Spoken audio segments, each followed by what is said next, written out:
अस्सलामुअलैकुम my YouTube viewers. Sandwich की ज़बरदस्त रेसिपी लेकर आई हूँ और बनाऊँगी आज वो भी 3 टाइप्स के। तो जनाब कर लेते हैं बिस्मिल्लाह और चलते हैं मेकिंग की तरफ। इसके लिए मैंने चिकन लिया है बोनलेस, जो कि है तकरीबन 2 कप। अच्छे से इसको वॉश कर लेंगे, पानी इसका निकाल देंगे। 2 टीस्पून यहाँ मैं डाल रही हूँ टिक्का मसाला, जो कि होममेड है और उसकी रेसिपी आपको मेरे चैनल पे मिल जाएगी। यहाँ मैं डाल रही हूँ तकरीबन हाफ़ टी स्पून काली मिर्च पाउडर कुटी हुई है, और हाफ़ टी स्पून ही मैं यहाँ डाल रही हूँ नमक। इसको अच्छे से कर लेंगे पहले मिक्स हाथों की मदद से। तो यहाँ हो गया है तमाम मसाले मिक्स, और अब हम यहाँ डालेंगे कुटी लाल मिर्च, जो कि वो भी मैं डाल रही हूँ half tea spoon. Chicken tikka sandwich जो है वो थोड़ा सा स्पाइसी है, इस वजह से जो है मैं इसमें थोड़ा सा ये मसाले ऐड कर रही हूँ। और अगर आप चाहें तो कुटी में लाल मिर्च जो है वो स्किप कर सकते हैं, या कम या ज़्यादा कर सकते हैं। तो उसको तकरीबन 15 से 20 मिनट तक के लिए मैरिनेट होने रखेंगे। उसके बाद जनाब हम चलते हैं इसकी प्रोसेस की तरफ। फ्राई पैन ले लिया है, तकरीबन 2 टेबल स्पून यहाँ मैंने ऑयल डाला है, और छोटी एक साइज़ की मैंने प्याज ली थी 1 अदद, जिसको बिल्कुल बारीक बारीक चॉप कर लिया था। और उसको अब हम सॉट कर रहे हैं। हल्का सा बस इसको पिंक करना है, इसको ब्राउन नहीं करना है। और फ्लेम आप देख सकते हैं कि कितनी लो है, हाई फ्लेम पे इसको नहीं करना। यहाँ तकरीबन यहाँ डालेंगे हम हाफ़ टी स्पून लहसुन अदरक का पेस्ट, और आप चाहें तो साबुत भी काट के डाल सकते हैं, लेकिन यहाँ मैं पेस्ट डाल रही हूँ। हल्का सा सॉट करने के बाद यहाँ हम डालेंगे मैरिनेट हुई हुई चिकन, और उसको अच्छे से हम भून लेंगे। भूनना इसलिए है ताकि चिकन जो है उसकी एक बहुत से लोगों को स्मेल सी भी आती है, तो वो अच्छे से जो है वो उसकी स्मेल निकल जाए। और इसका जब हल्का सा कलर चेंज होने लगे तो यहाँ मैंने डाला है तकरीबन 2 टेबल स्पून जो है वो पानी। तो यहाँ हल्का सा बस इसको पानी डालना है, हल्का सा इसको जनाब चला लेंगे और उसको कवर कर देंगे, और हल्की आंच पे इसको पकने के लिए रखेंगे जब तक कि ये अच्छे से डन ना हो जाए। और बीच बीच में आप इसको चेक कर सकते हैं कि ये नीचे से लग ना जाए। तो थोड़ी देर बाद आप देखें कि अच्छे से ये गल चुकी है, बिल्कुल ईज़िली ये जो है गल जाती है इसी तरीके से। या आप चाहें तो आप इसे किसी पॉट में भी बना सकते हैं। मैं फ्राई पैन में मैंने इसे डन किया था, चम्मच की मदद से ही मैंने इसके रेशे कर लिए थे। शेडर करने के बाद यहाँ मैं डाल रही हूँ कैप्सिकम यानी शिमला मिर्च, यहाँ मैं डाली है 1 अदद दरमियाने साइज़ की। अगर आपकी बड़ी है तो आप हाफ़ करके डाल सकते हैं। बीच इसके निकाल लीजिएगा, बारीक बारीक आपको इसको चॉप करना है। शिमला मिर्च डालने के बाद इसको अच्छे से हम सॉट कर देंगे तकरीबन 3 से 4 मिनट।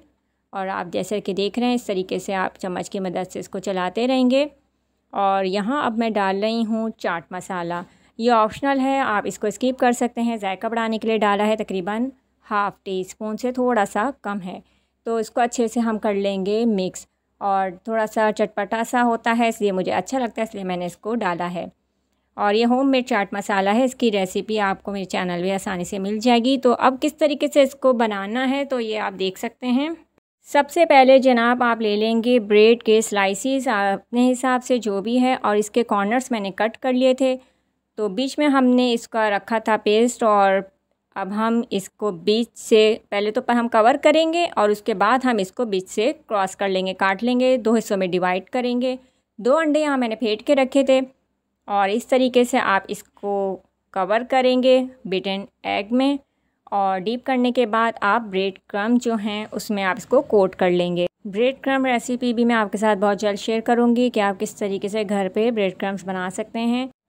तो जनाब जल्दी जल्दी से हम ले लेंगे एक फ्राई पैन, 2 से 3 टेबल स्पून हमने डाला है कुकिंग ऑयल। ऑयल गर्म हो जाए तो यहाँ हम इस स्लाइसिस को रख देंगे, और दोनों साइड से हम कर लेंगे क्रिस्पी। तो ये जनाब फर्स्ट हमारा डन हो चुका है। सेकंड के लिए हमने क्या करना है कि ब्रेड स्लाइसिस लिए हैं, मायोनीज़ हम इस पर स्प्रेड कर देंगे, चारों तरफ अच्छे से लगा लेंगे या जितना आपको पसंद है। और उसके बाद ये जो हमने चिकन टिक्का के जो बना के रखा है इसका पेस्ट इसको बीच में डालेंगे, इसी तरीके से बीच से हम डिवाइड करेंगे। और जनाब ये चिकन मायो टिक्का सैंडविच आपका बन गया। इसी तरीके से आपने अंडे में डीप करना है और ब्रेड क्रम्ब में कोट करना है। ब्रेड क्रम्ब में प्यार से कोट करने के बाद आपको इसी तरीके से फ्राई कर लेना है। या आप चाहें तो इसको अंडे में डीप करने के और ये ब्रेड क्रम्ब लगाने के बजाय भी ऐसे भी खा सकते हैं मायोनीज़ डाल के। तो जनाब अब थर्ड जो है फ़ाइनल वो आप देख सकते हैं। तो जनाब अब इसमें हम डाल रहे हैं तकरीबन 1 से 2 चम्मच टमाटो केचप। तो उसको अच्छे से मिक्स कर लेंगे। और अब हमने लिया है स्लाइस, जिसको अब हम विदाउट ऑयल हल्का सा फ्राई कर रहे हैं। दोनों साइड से हम इस स्लाइस को अच्छे से फ्राई कर रहे हैं। जैसे इस तरीके से आप देख सकते हैं, सेक लेंगे अच्छे तरीके से और जितनी आपको अच्छा लगता है तो ये सेक लिया है। और इसके बाद अब हम थोड़ा सा इस पर टमाटो केचप डाल रहे हैं। अच्छे से इसको हम फैला लेंगे हल्का सा, और फैलाने के बाद अब हम इसके अंदर ये जनाब शामिल कर रहे हैं। इस तरीके से आप लगा लेंगे, इसको स्प्रेड करेंगे और इस पर डालेंगे मायोनीज़ और इसके ऊपर कवर करेंगे, बीच से इसको डिवाइड करेंगे और जनाब सर्व कर देंगे। तो जनाब ये थी मेरी आज की वीडियो और इसमें मैंने आपको बना के दिखाए हैं डिफरेंट टाइप्स के सैंडविच। ये आइडियाज़ दिए हैं मैंने आपको, आप अपने बच्चों के लंच बॉक्स के लिए भी इसको बना के रख सकते हैं। अपने इवनिंग स्नैक के तौर पे भी आप इसको यूज़ कर सकते हैं और अपने मेहमानों के सामने भी इसको सर्व कर सकते हैं। ये शूटिंग जनाब मैंने की थी, कुछ अंधेरे में हो गया था हमारी लाइट का ब्रेकडाउन, तो यहाँ पे आप मुझे कर लीजिएगा माफ़। नेक्स्ट रेसिपी तक के लिए अल्लाह हाफ़िज़।